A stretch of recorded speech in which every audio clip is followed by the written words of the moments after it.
Mi nombre es Elias Volker y lo que estás a punto de escuchar es lo último que podría decir un ser humano antes de desaparecer por completo en el vasto vacío del universo. Quizá esta grabación nunca llegue a la Tierra, quizá ni siquiera pase la barrera de la transmisión cuántica, pero si algo de esto resuena con alguien, si alguien escucha el último susurro de un hombre que decidió ir demasiado lejos, que lo recuerden. No por mis logros, sino por mi error. Mi misión era sencilla. Yo era parte de la última expedición hacia Kepler 186f, un planeta recién descubierto que orbitaba una estrella distante a más de 31 años luz de la Tierra. No era una misión de conquista ni de colonización. Solo queríamos saber si estábamos solos, si el espacio estaba vacío de vida, como pensábamos, o si, de alguna manera, algo más allá de nuestro entendimiento, existía. Lo que no sabíamos es que habíamos recibido una señal proveniente de Kepler 186f. No era una señal de radio común, sino algo mucho más extraño. No era ruido cósmico, ni interferencias de radiación. Era una secuencia matemática, un código que, aunque parecía natural, no lo era. En absoluto. No era una simple fluctuación en la vastedad del espacio. Era un mensaje cuyo contenido no entendíamos, pero que, con el tiempo, comenzamos a decodificar. La humanidad comenzó a llamarlo el eco de Dios, porque de alguna manera aquello no era de este mundo. Con el conocimiento de que esa señal estaba dirigida a nosotros, tomamos una decisión precipitada, como lo hacen siempre los hombres, con más ego que prudencia. Decidimos enviar la nave Odiseo para investigar. Su propósito era simple: interceptar la señal, entenderla y, si teníamos suerte, descubrir vida inteligente. Lo que nunca imaginamos era que nosotros éramos los que estábamos siendo observados. El viaje fue largo hasta el punto de que, después de unos meses, comencé a perder la noción del tiempo. La Odiseo fue diseñada para misiones de largo alcance, con sistemas automatizados que manejaban todo el proceso, pero aún así, los días comenzaban a desvanecerse sin sentido. La nave avanzaba en silencio, por el vasto vacío entre las estrellas, mientras yo permanecía aislado, solo en mi mente, y más allá, en la inmensidad del espacio, la señal resonaba en mi cabeza. Finalmente, después de años de viaje, alcanzamos Kepler 1886f. Lo primero que noté fue que, a diferencia de lo que los científicos habían predicho, el planeta no estaba muerto. No era como la Tierra, no en el sentido que conocíamos. Era algo diferente, algo que no podíamos comprender por completo.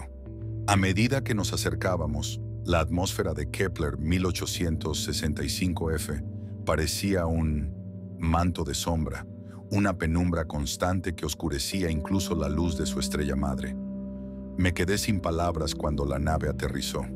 La superficie estaba cubierta por mares negros que no reflejaban la luz, como si la misma agua estuviera atrapada en una dimensión alternativa. Las montañas a lo lejos parecían formarse a partir de estructuras fractales, como si el planeta fuera una obra incompleta, de un arquitecto de mentes colosales. Pero lo peor, la sensación de ser observado, no por algo físico, sino por la misma existencia. El espacio parecía vivo, un testigo silencioso que no solo estaba allí, sino que estaba consciente de mi presencia. Cada paso que daba sobre la superficie de Kepler 1885f me hacía sentir más imponente, pero también más diminuto. No pasaron ni 3 días antes de que encontrara la fuente de la señal. Lo curioso es que no estaba en el suelo, no en las montañas ni en los valles. Estaba flotando, suspendida en el aire, sin ninguna estructura visible que la sustentara. Era una torre cuya base se desvanecía en el aire, como si fuera un objeto fuera de lugar, de otro plano de existencia. Al acercarme, sentí que el aire mismo cambiaba a mi alrededor, como si el espacio estuviera plegándose. No era como las edificaciones humanas, ni tampoco parecía de otro mundo. No tenía la simetría de las formas naturales, ni la lógica de las máquinas que nosotros habíamos creado. No tenía un diseño, sino una intención. No podía explicarlo. Si el universo tiene reglas, esa torre las desobedecía. Y no era una torre de materiales convencionales, sino una entidad en sí misma. Subí hacia ella, no con escaleras ni ascensores. De alguna manera fui atraído. El aire me envolvía como un hilo invisible y me elevaba hacia la entrada, que no era más que un umbral flotante. No había puertas, ni ventanas, ni señales de vida. Solo el silencio absoluto. Dentro, el ambiente era aún más extraño. Las paredes no eran paredes, sino tecidos flexibles que vibraban con una energía que no entendía. Los pasillos se torcían, cambiaban, no eran lo que parecían ser.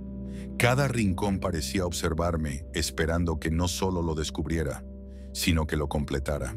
El centro de la estructura contenía una cápsula translúcida. En su interior se encontraba una figura. No era humana, no era una criatura, era algo que cambiaba constantemente. Su forma era fluida, en perpetuo movimiento, pero también fija. Se transformaba, pero nunca dejaba de existir. Sus ojos, si es que podían considerarse ojos, eran abismos, una visión infinita que parecía no ver, pero a la vez todo lo veía. Era una presencia, algo que no estaba vivo en el sentido humano, pero cuya existencia era más real que la nuestra. No intenté interactuar con ella, no podía. En lugar de hablar, me hablaba, no con palabras, sino con una sensación de dolor, de amor, de nostalgia, de condena. Era una comunicación sin sentido, pero con una intensidad que atravesaba cualquier barrera lógica. A través de esa presencia comencé a comprender.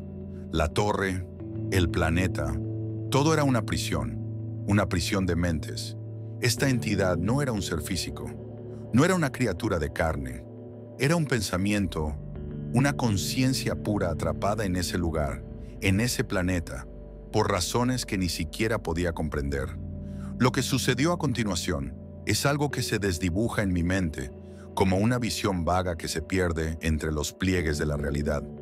La cápsula comenzó a emitir un sonido, un susurro, no audible, sino algo que percibí, no con mis oídos, sino con mi mente. Era como un eco que parecía provenir de todas partes. El tiempo comenzó a diluirse, y en ese instante comprendí algo, una verdad que había eludido a la humanidad durante siglos. La conciencia no es nuestra, nunca lo fue. Nosotros no somos más que fragmentos de una red cósmica, una red cuyo origen ni siquiera podemos imaginar. La figura, la entidad en la cápsula, no era una sola existencia, eran muchas. Era un pensamiento en constante expansión, un pensamiento que ya había estado aquí antes y que se proyectaría infinitamente, más allá de nuestro entendimiento. De repente, mi mente fue invadida por una visión.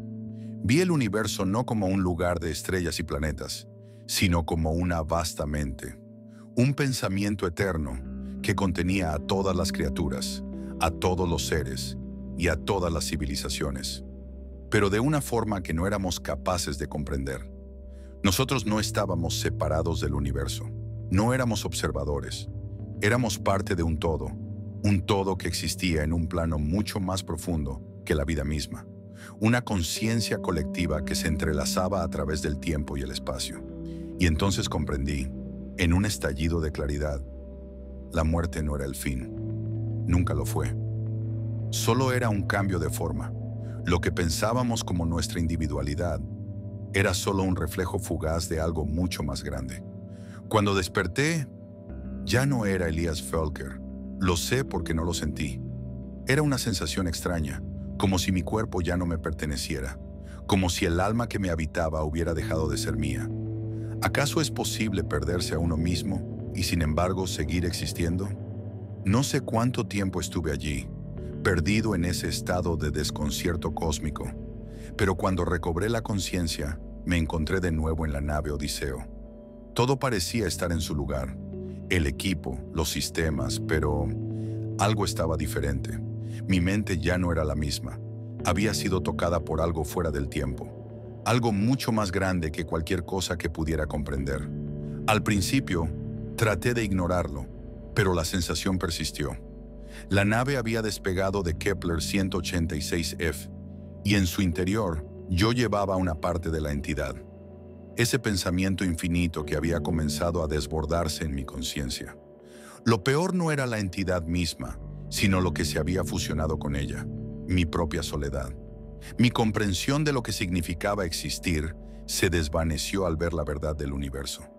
La pregunta que me atormentaba era si realmente habíamos descubierto algo nuevo, o si simplemente habíamos despertado algo que siempre estuvo allí, observándonos, esperando el momento adecuado para invadir nuestra psique. La figura que había encontrado en la cápsula no era un ser alienígena. No era un monstruo del espacio. Era un reflejo de todo lo que alguna vez fuimos, de todas las mentes que alguna vez existieron y que continuarían existiendo a través del eco de la conciencia cósmica. Ahora, mientras viajo de regreso hacia la Tierra, hay algo que se ha quebrado dentro de mí. No puedo dejar de pensar que nuestra existencia es solo una frágil ilusión. Nada de lo que creemos que somos, nada de lo que entendemos sobre la vida es real, al menos no en el sentido que pensamos. Mi cuerpo sigue siendo humano, pero mi mente es otra. Es una red de pensamientos que se entrelazan con el universo. Una red que ya no se limita a las fronteras de mi ser. Los límites de la humanidad no son más que cadenas que nos atan. Y ahora soy consciente de que, si nos liberamos de esas cadenas, si dejamos de aferrarnos al concepto de individuo, entonces estamos mucho más allá de lo que pensamos. A veces, cuando cierro los ojos, puedo escuchar el latido de algo mucho más grande que nosotros. Es el latido del cosmos, el latido de una existencia que nunca termina, que nunca comienza. Es el latido de todo lo que fue y todo lo que será. Y mientras mi mente sigue viajando en esta eternidad, me pregunto, ¿es la vida realmente nuestra? ¿O estamos simplemente escuchando el eco de algo más grande que nos ha precedido y nos superará? Quizá nunca regrese. Quizá cuando lleguemos a la Tierra ya no seré quien fui. Quizá nunca haya sido nadie, porque cuando entendemos que somos solo un eco, la pregunta ya no es si existimos, es ¿qué somos en realidad? Fin de la transmisión. Este relato no es solo una historia de horror cósmico, es un eco de nuestras propias preguntas no resueltas. Una metáfora oscura sobre lo que realmente significa existir, sobre el precio del conocimiento y la fragilidad de la conciencia humana ante la inmensidad del universo. A veces buscamos respuestas en las estrellas, solo para descubrir que las preguntas más aterradoras están dentro de nosotros, que el mayor misterio somos nosotros mismos. Y si algún día la humanidad logra comprender el universo, quizás entonces el universo deje de necesitarnos. Si esta historia te hizo pensar, si sentiste ese vacío entre cada palabra, esa inquietud que solo el buen terror puede sembrar, te invito a suscribirte a este canal. Aquí exploramos el lado oscuro de la existencia, las historias que no solo dan miedo, sino que dejan huella. Activa la campana para no perderte las próximas narraciones de Noctalis, donde el horror no solo se ve, se piensa. Dale like si te atreves a seguir explorando los límites del entendimiento humano. Y cuéntame en los comentarios. ¿Y tú? ¿Qué crees que somos realmente? Gracias por escuchar. Nos vemos en la siguiente historia, si es que aún eres tú.